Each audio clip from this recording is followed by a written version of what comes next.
en la plataforma. Entonces, tenemos nuevamente esta que corresponde a respiración branquial. De este lado el ajolote, recordemos que tiene sus branquias expuestas externamente. Este diagrama sencillamente nos muestra a este que es el cuerpo del animal y de este lado nos muestran cómo están expuestas sus branquias, ¿cierto?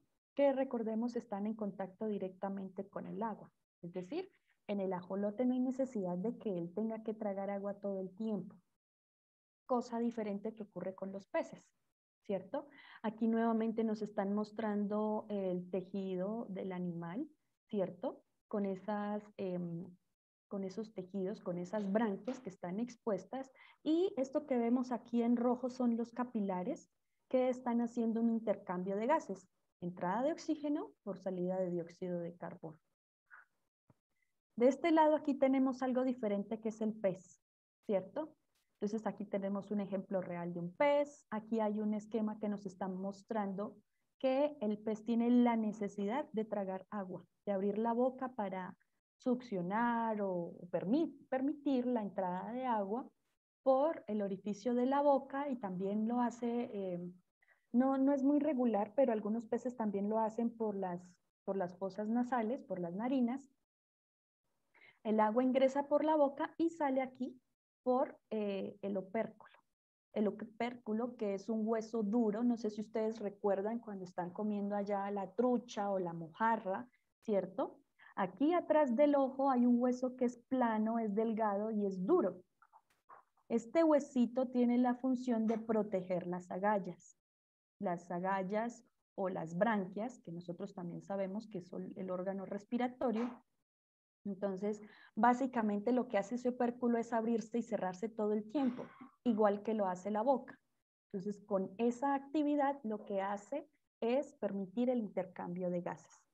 Y aquí nos muestra cómo son esas branquias internamente. Entonces, se ven como si fueran unas fibras, ¿cierto? Como si fuera un tejido. Y entonces, al interior tiene sus vasos sanguíneos. Entonces, esto que vemos aquí, esta lineecita que vemos aquí seccionada, serían los vasos sanguíneos por medio del cual se realiza el intercambio de gases. Entonces, voy a reducir esto un poquito. Vamos a tener entonces inicialmente que en la respiración branquial es la respiración que se realiza a través de órganos llamados branquias o agallas, que ya lo sabíamos, que son extensiones de la superficie del cuerpo y se encuentran plegadas para ocupar poco espacio. Entonces, si nosotros vemos aquí, ¿cierto? No es una extensión que se proyecte, sino que más bien está plegada. Entonces, vemos aquí cómo salen varias ramificaciones de extensión del cuerpo, lo mismo que ocurre en el pez. Están conectadas con muchos vasos sanguíneos para realizar el intercambio gaseoso. Nuevamente, eso es una condición en todos los tipos de respiración, a excepción de la traqueal. En los insectos, digamos que su sistema circulatorio no es un sistema que permita el intercambio de gases, sino únicamente la circulación de nutrientes. Entonces, en ese caso, ellos no tienen un sistema circulatorio para circular el oxígeno. Las branquias son órganos respiratorios característicos de los organismos acuáticos. Son muy eficientes ya que pueden extraer más del 80% de contenido de oxígeno en el agua. Entonces se extraen altas cantidades de oxígeno. Sara, ¿me puedes ayudar con los siguientes dos párrafos, linda? Sara Silva.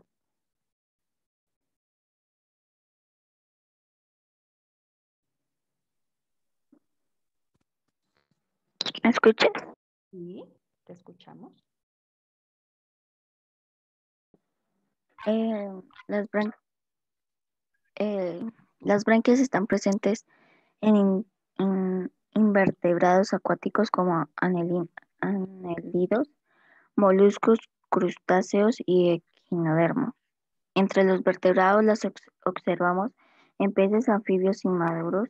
También se presentan organismos terrestres como las cochinillas y las pulgas de agua. De acuerdo con su ubicación en el cuerpo, las branquias pueden ser externas e internas.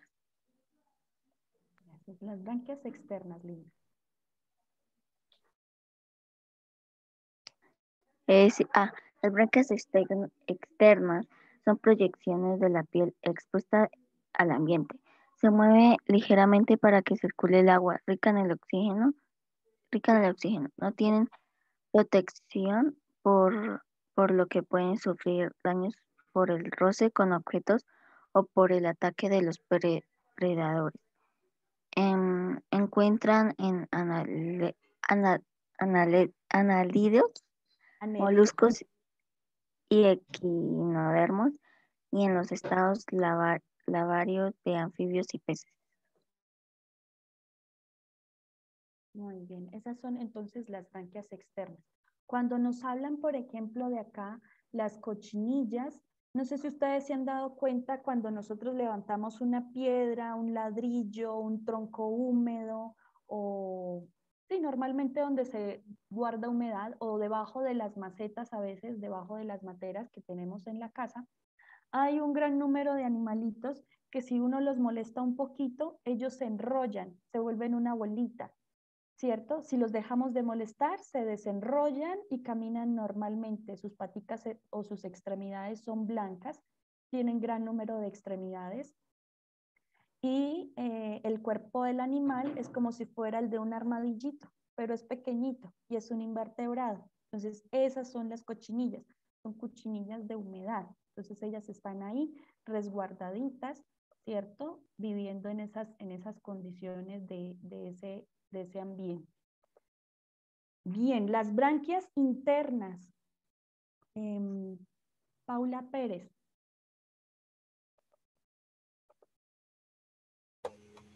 Se localizan en una cavidad del cuerpo llamada cavidad branquial que las protege del medio externo. No tienen movimiento propio como las branquias externas, por lo que el animal que las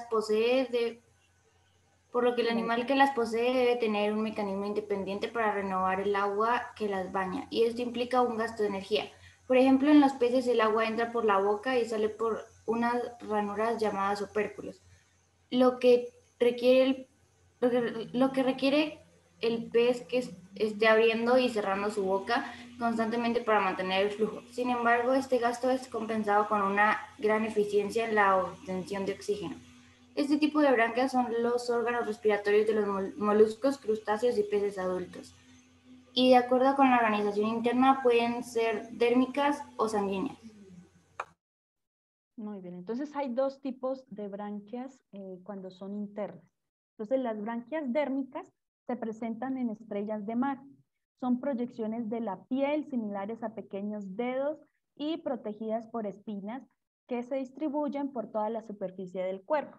Anatómicamente las branquias dérmicas están formadas por tres capas de tejido. Por fuera de la piel o lo más externo, en el centro el músculo y en el interior el peritoneo, que es un tejido conectivo. Estas estructuras se conectan con la cavidad interna del cuerpo o celoma, por el cual fluyen los gases respiratorios, ya que estos animales no tienen sangre sino un sistema circulatorio abierto. En el caso de las branquias sanguíneas, son aquellas que se encuentran irrigadas por vasos sanguíneos, se encuentran en larvas de insectos, en los peces y en los anfibios. Estas digamos que son las que vamos a encontrar más comúnmente. Las branquias dérmicas básicamente son o están conformadas en organismos como la estrella de mar. Esa sería como la excepción. ¿Listo? Son branquias internas que tienen una condición dérmica, es decir, está conformando también la parte de la piel del animal o se desarrolla a partir de la piel del animal. En la respiración pulmonar vamos a encontrar que se realiza por medio de pulmones, que ya lo habíamos visto, y es característica de la mayoría de los vertebrados, a excepción de los peces, como lo acabamos de ver. Incluso se presenta, hay algunos peces que sí son pulmonados, es decir, que tienen pulmones, que son capaces de resistir largos periodos de tiempo por fuera del agua cuando los ríos se secan. Entonces, digamos que esa es una condición en la evolución de estos animales. Tienen que buscar un medio de adaptación. Recordemos que hay temporadas de lluvia y hay temporadas secas. En esas temporadas secas es cuando los ríos se ven desprovistos de agua. Los pulmones son parte del conjunto de adaptaciones que permitió a los vertebrados colonizar los ambientes terrestres. Entonces, si nosotros retrocedemos en nuestro proceso evolutivo, nuestros ancestros más lejanos tuvieron que salir de esa condición de agua para empezar a colonizar ambientes terrestres donde no hay humedad, donde el oxígeno se encuentra en otro medio disuelto, ¿cierto? Entonces deben adaptarse a esa condición. Los pulmones, que son bolsas internas formadas por membranas, también se encuentran irrigadas por vasos sanguíneos y se encuentran conectadas con el exterior a través de un conducto llamado la tráquea. Entonces nosotros también tenemos tráquea, no es respiración traqueal, sencillamente es una estructura que está conectada, es una serie de conductos que permiten que el aire se dirija hacia los pulmones y se ventilan por acción de los músculos del tórax, que eso lo vamos a ver un poco más adelante cuando hagamos nuestro modelo. Entonces tenemos aquí a los anfibios. Por favor, María José, ¿tú me puedes ayudar con los anfibios? Los anfibios incluyen en las salamandras, los anuros, sapos y ranas y las cecilias. En estos grupos, la respiración se logra mediante combinación de varios sistemas. Las salamandras no tienen pulmones, respiran por la piel y la boca. Los anuros respiran por branquias cuando son larvas y pulmones cuando son adultos. En ambos casos pueden satisfacer su necesidad de oxígeno respirando por la piel, a excepción de algunas especies que la tienen más gruesa para evitar la pérdida de agua. ¿Sigo? Linda. Las cecilias tienen el cuerpo alargado y sin patas como el de las serpientes. Respiran con un pulmón ya que el otro está reducido. Su piel es gruesa para resistir la sequía, pero esta característica le impide realizar la respiración cutánea. Muy bien, entonces digamos que de los grupos de vertebrados, el de los anfibios es el más diverso precisamente porque tiene todos los tipos de respiración en vertebrados. Entonces, además de eso, también encontramos grupos como las cecilias, así como lo dice la lectura, una cecilia es ver una serpiente, pero una serpiente como con cuerpo húmedo, más liso, no tiene escamas. Entonces, eso nos ayuda a identificar que no es un reptil, sino que es un anfibio. En el caso de estos animales, precisamente el tamaño de su cuerpo es lo que, digamos, nos permite, o a ellas más bien en el proceso de evolución, desarrollar una respiración netamente pulmonar, debido a esa condición de sequía en la que ellas se pueden desarrollar. Bien, en el caso de las salamandras es todo lo contrario, ellas no respiran por pulmones, netamente por piel, entonces tienen una respiración cutánea, entonces también vamos a encontrar que son de ambientes muy húmedos, precisamente porque deben estar respirando todo el tiempo por su piel y necesitan que esté provisto de humedad. En el caso de los reptiles, David Santiago.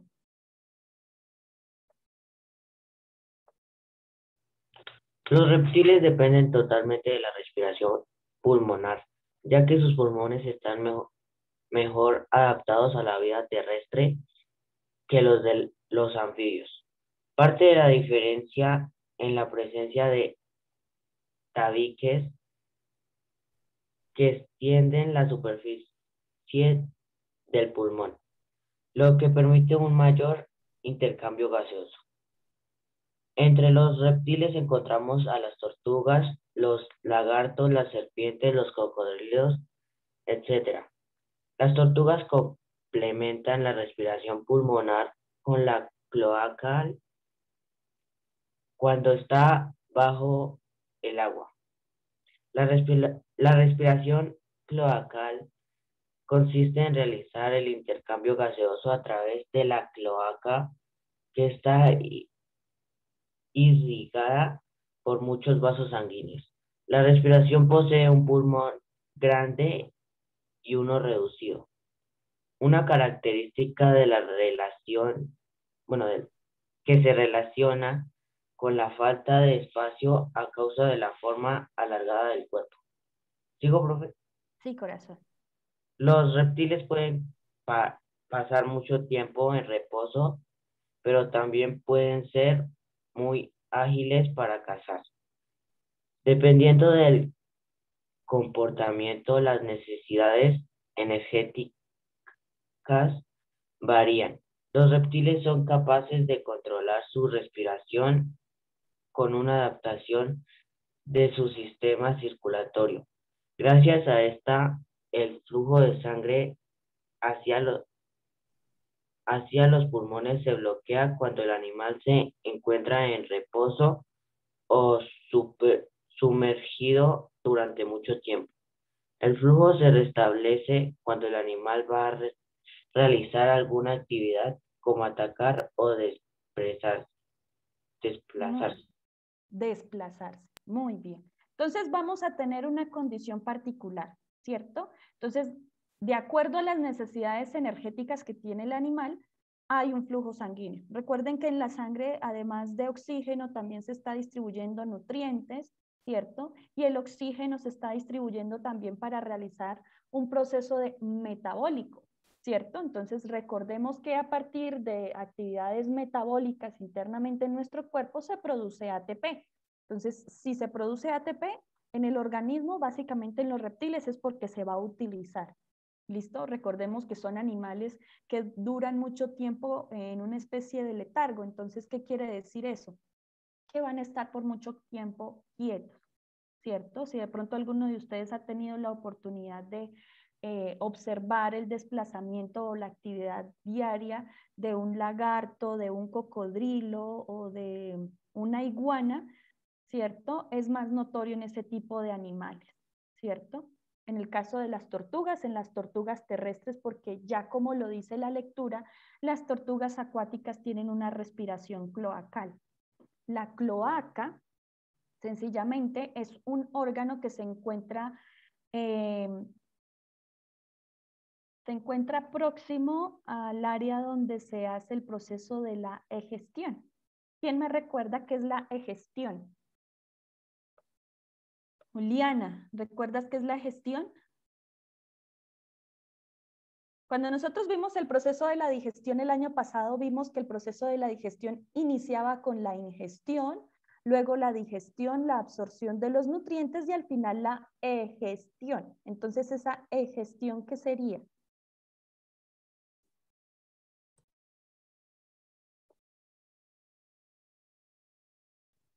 Carlos, ¿le puedes ayudar? ¿Qué es la egestión?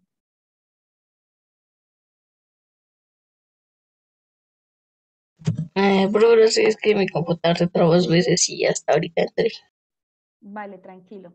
Estamos recordando en el proceso de digestión que ustedes vieron el año pasado a qué corresponde la egestión.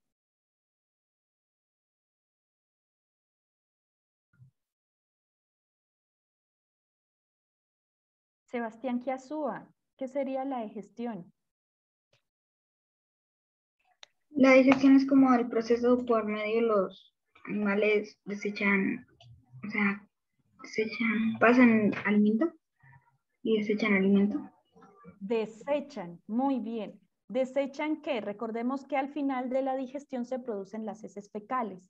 Entonces, cerca al área, digamos que la cloaca en los reptiles, sobre todo la cloaca en las tortugas, tiene muchas funciones. Inicialmente respiran por la cloaca. También están expulsando sus heces fecales por la cloaca. Y asimismo también se reproducen por medio de la cloaca. Entonces la cloaca les permite ingresar las células reproductivas masculinas al interior del cuerpo en el caso de la hembra y también por medio de esa cloaca es por donde ovopositan. Entonces hacen el proceso de expulsión de los huevos, ¿cierto? Para que nazcan más tortuguitas por medio de la cloaca del animal. Entonces, esta cloaca la vamos a ver muchas veces, esta señora de aquí, ¿cierto? En el caso de las tortugas tiene múltiples funciones. ¿Listo? Y queda en la parte posterior del cuerpo del animal.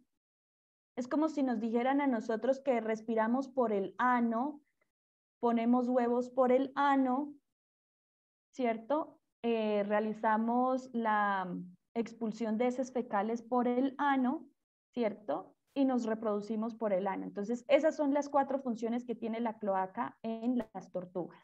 ¿Listo? Profe, perdón, buenos días. Profe, es que lo que pasa es que no tenía internet y el computador se me estaba... Saber que en las aves, precisamente porque tienen unos órganos adicionales, ¿quién me recuerda además de pulmones que tienen las aves?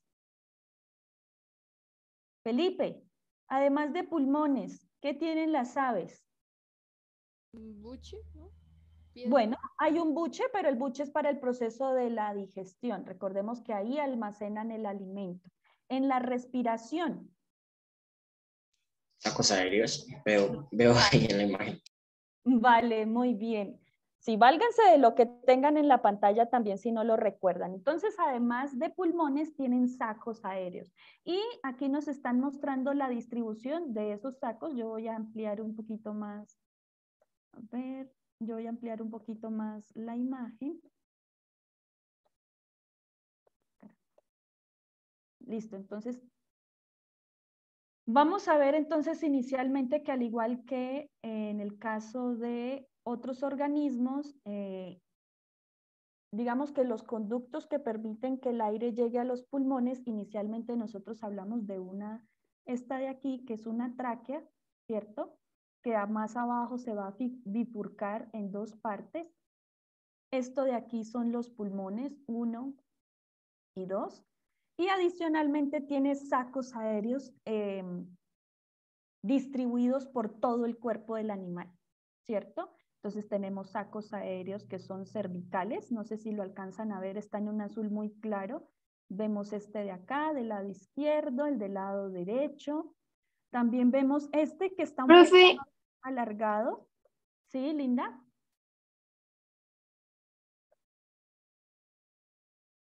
Dime, María. Entonces, este otro saco aéreo está, no sé si lo alcanzan a ver, como si fuera una fibra extendida aquí corvadita de cada lado derecho y lado izquierdo. Adicionalmente tiene este otro saco, estos de acá se llaman sacos torácicos porque se encuentran cerca del tórax, tanto este de aquí como este de acá abajo. Y estos dos de acá, que se encuentran más hacia la parte posterior del cuerpo, se llaman sacos posteriores torácicos. Entonces hay 1, 2, 3, 4 y 5 sacos por cada lado del cuerpo del animal, que son los mismos que nosotros vemos acá. 1, 2, 3, 4 y 5. ¿Listo?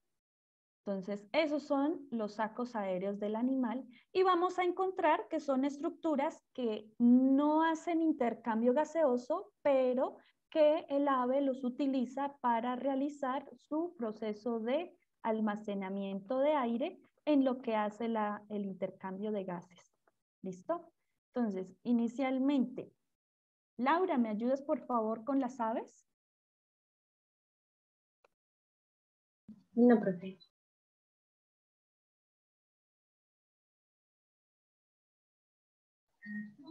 Las aves tienen el sistema respiratorio más eficiente del reino animal, que les permite obtener grandes cantidades de oxígeno y con él la energía que requieren para volar. La principal característica de este sistema es que el aire fluye en una sola dirección, por lo que los pulmones se mantienen en contacto casi permanente con el aire fresco. Para lograr esto, los pulmones se ramifican en conductos llamados parabronquios, tan delgados como los capilares sanguíneos y en estrecho contacto con estos por intercambiar gases respiratorios. Los parabronquios conectan 2 espacios llamados sacos aéreos. Los sacos aéreos son bolsas que retienen el aire pero no realizan intercambio gaseoso. Se presentan en pares y se agrupan en interiores y posteriores. Cada ciclo respiratorio de las aves se completa con 2 ciclos de ventilación de la siguiente forma. Gracias, Linda. Entonces, la forma en la que realiza la respiración un ave es esta de acá. ¿Listo? Recordemos que cuando nosotros hacemos respiración, ¿cierto? Si intentemos hacer el ejercicio ahora, si estamos haciendo respiración, tomamos el aire, ¿cierto? Mientras estamos tomando aire, ¿será que también lo estamos expulsando? No. No, ¿cierto? No se puede hacer. Nosotros tomamos el aire, pausamos y expulsamos nuevamente aire, ¿cierto? Inhalamos, pausamos y exhalamos. En el caso de las aves, ellas sí lo pueden hacer, precisamente porque tienen sacos aéreos y tienen 5 de cada lado. Tienen un montón de estructuras que les permite realizar un flujo continuo de aire todo el tiempo. Entonces vamos a ver lo siguiente. Vamos a hacer el recorrido que realiza el aire en el caso de las aves. Entonces dice que primero, la primera inspiración, el aire pasa por los pulmones y entra a los sacos aéreos posteriores. Entonces, el aire que se encuentra aquí, de este lado, en los pulmones, va a pasar a los sacos aéreos posteriores. Entonces, posteriores es este, también posterior puede ser este de acá. Lo mismo ocurre en el pulmón izquierdo. Entonces, el aire que está en mi pulmón, en el pulmón del ave, va a pasar hacia los sacos aéreos posteriores. Eso en el primer punto. Ahora, en el segundo, vamos a hacer una primera expiración. Si inspirar es llevar el aire hacia adentro, expirar, ¿qué sería? Llevarlo hacia afuera. Hacia afuera. Muy bien. Entonces vamos a hacer una segunda inspiración, ¿cierto? Entonces aquí, la primera inspiración nos decía que el aire pasaba del pulmón hacia los sacos aéreos. Ahora, en la primera expiración, el aire pasa a los pulmones donde se realiza el intercambio gaseoso. Entonces vamos a ver, ¿cierto?, que una vez el aire se encuentra de este lado, ¿cierto?, va a pasar hacia el pulmón. Por eso vemos aquí el número 2, ¿cierto?, tanto en el pulmón izquierdo como en el derecho, que el aire se va a encontrar en ese órgano realizando el intercambio de gases. Y como tercero, vamos a ver una segunda inspiración. Entonces, mientras están haciendo el intercambio de gases, el ave sigue recibiendo aire del medio externo. Entonces, el aire que proviene de los pulmones llena ahora los sacos aéreos anteriores. Entonces, aquí, que ya se hizo ese intercambio de gases, entonces ese aire va a pasar a los sacos aéreos anteriores. Puede ser este de acá, puede ser este de acá, o pueden ser los sacos cervicales, ¿cierto? Entonces, eso va a suceder. Mientras el aire que hizo aquí intercambio pasa hacia los sacos anteriores. Y luego en la segunda expiración, el aire de los sacos aéreos anteriores es expelido por los bronquios y de allí al exterior. Entonces aquí sí el aire ya sale del cuerpo del animal. ¿Listo? En esa segunda porción el aire pasa de los pulmones a los sacos aéreos anteriores, manteniendo un flujo de aire continuo en una sola dirección. Entonces, todo el tiempo vamos a ver que el animal está recibiendo aire, ¿cierto? Recordemos que inicialmente decía que el aire pasa hacia los sacos del pulmón, hacia los sacos posteriores, ¿cierto? Luego el aire se devuelve al pulmón, hace el intercambio de gases, pasa al saco anterior, a cualquiera de los tres, el torácico, el cervical, ¿cierto? O el saco anterior, y luego de aquí sale del cuerpo del animal.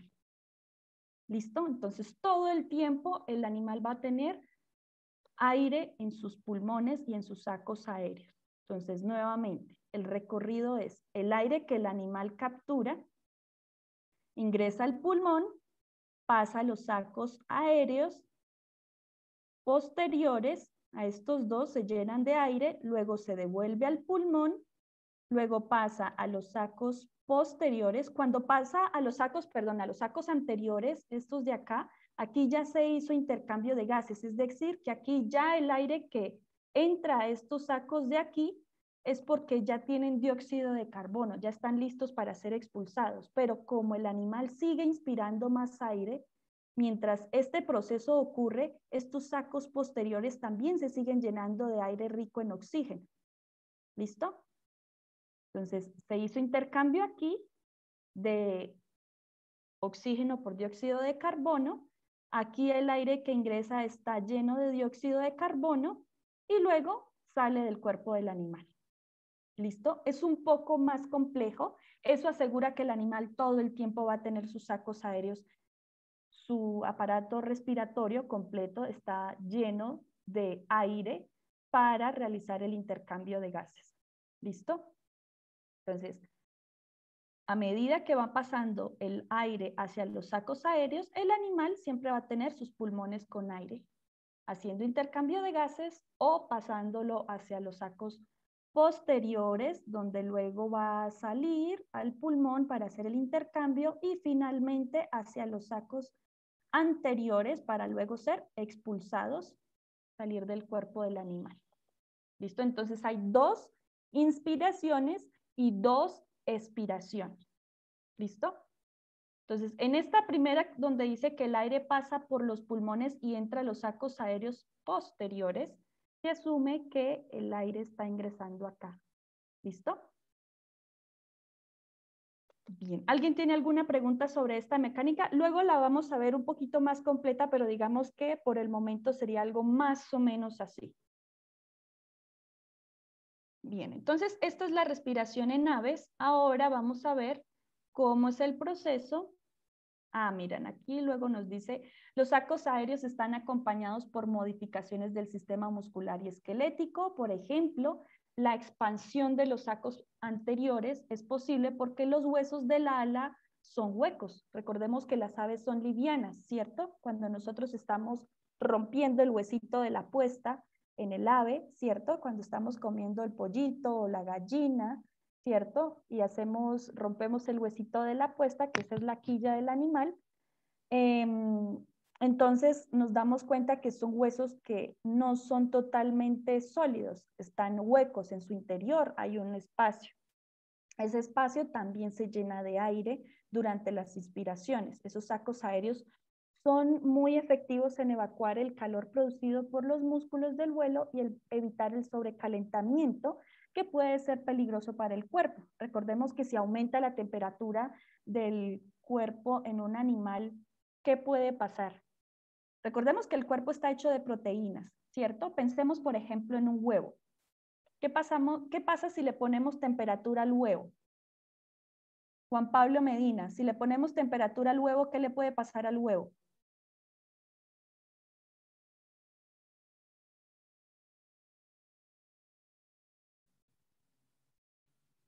Sí, Juan Pablo Peña, ayúdale a tu compañero. Profe. Sí, ¿qué le puede pasar al huevo si le ponemos temperatura?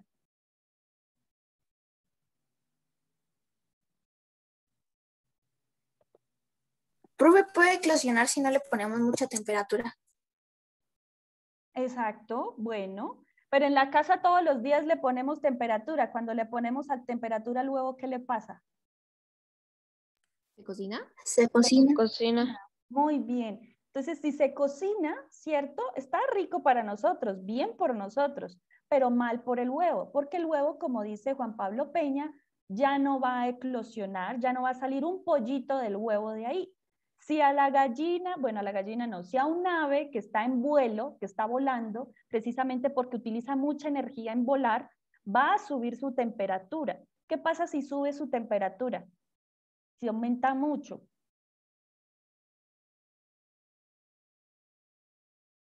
¿Qué le pasa en la olla cuando le ponemos temperatura a un animal, a cualquier animal? Pues se va a cocinar. Se cocina, lo mismo que le pasa al huevo. Nosotros no cocinamos a la gallina viva, ¿cierto? Antes alguien la tuvo que haber matado, pero si eso fuera en ese caso, lógicamente lo que le pasa es exactamente lo mismo, se cocina. Entonces, en vuelo, si un animal, un ave que está volando, ¿cierto? Se llega a sobrecalentar, lo que le va a pasar al animalito es que se va a morir, se cae porque subió su temperatura, está dañando sus proteínas, las proteínas que tiene su cuerpo. Si su cuerpo no las tiene en funcionamiento, el animal va a morir. ¿Listo? Entonces aquí nos dice, y eso es un dato curioso, precisamente esos huesos, además de huecos para ser livianos y poder tomar vuelo, ¿cierto? Dice que son efectivos en evacuar el calor. Los músculos están en movimiento, ¿cierto? Haciendo que el ave pueda volar, ¿cierto? Moviendo sus alas para el vuelo, entonces se calienta. Entonces eso nos ayuda a que el ave no se sobrecaliente y por tanto no desfallezca. En los mamíferos, tenemos aquí a los mamíferos. María Fernanda, ¿me ayudas con los mamíferos, por favor? Respiran por medio de pulmones que funcionan por un flujo bidireccional de aire, es decir, el aire entra y sale por donde vino. Los pulmones se dividen en pequeñas cámaras, así llamadas alvéolos, donde ocurre el intercambio gaseoso. La ventilación de los pulmones está a cargo de un músculo llamado diafragma, que se ubica en posición horizontal por debajo de estos. Si bien los pulmones de los mamíferos extraen la mitad del oxígeno que extraen de las aves, su rendimiento es suficiente para proveer al organismo de la energía que necesita para mantener estable su temperatura corporal, pero si el vuelo es una actividad que requiere tanto energía, en el caso de los murciélagos se contrarresta. La limitación del flujo del aire bidireccional con pulmones exageradamente grandes, 3 veces más grandes que los de otros mamíferos en relación a tamaño corporal. Muy bien, entonces, en ese caso, inicialmente del lado derecho tenemos aquí un mamífero, ¿cierto? El león, un ejemplo claro de respiración pulmonar. Entonces vamos a ver que el sistema respiratorio del animal está organizado en la tráquea, que tienen todos los animales con respiración pulmonar. Luego esa tráquea se bifurca y se ramifica en dos. Cuando está ramificada en dos ya se conoce como bronquios. Luego vienen los pulmones y aquí no lo muestran, pero luego de los pulmones aquí abajito hay algo que ella mencionó, que es el diafragma. El diafragma va a estar aquí y cumple una función importante porque el diafragma es como una membrana que cuando se expande hace que los músculos también se agranden hacia abajo, es decir, que se formen más largos. Ya no quedaría la línea acá, sino, vamos a borrar esto de acá, sino que va a quedar un pulmón, por ejemplo, de este tamaño. Solamente cuando está inhalando aire, abriendo más espacio para que entre mayor cantidad de aire hacia los pulmones y se pueda desarrollar el proceso de la respiración. En el caso de organismos mamíferos también, como en el caso de los murciélagos, la condición que ellos tienen, recordemos que el ave tiene una respiración eficiente que le permite mantenerse en vuelo y es que todo el tiempo tiene aire en sus pulmones, entonces todo el tiempo está intercambiando dióxido por oxígeno para realizar el metabolismo y obtener energía, obtener ATP. En este caso, los murciélagos también vuelan, pero recuerden que tienen pulmones de mamífero, no de ave, ¿cierto? Entonces, en este caso, la diferencia que ellos hacen es que su cuerpo tan pequeñito tiene unos pulmones que son muy grandes en relación al cuerpo. Si nosotros vemos en el caso de este león, ¿cierto? De este león, casi que la mitad del cuerpo, ¿cierto? Sería aparato respiratorio, casi, ¿cierto? En el caso de los murciélagos, digamos que los pulmones podrían ocupar más de la mitad del cuerpo del animal. En el caso de los murciélagos, no del león. ¿Listo? Y también es un mamífero. Recordemos que el murciélago tiene pelo, tiene mamas, produce leche, ¿cierto? Entonces sigue siendo un murciélago, sigue siendo un mamífero, pero un mamífero que vuela. ¿Listo? ¿Alguien tiene alguna pregunta en relación a la respiración en los vertebrados?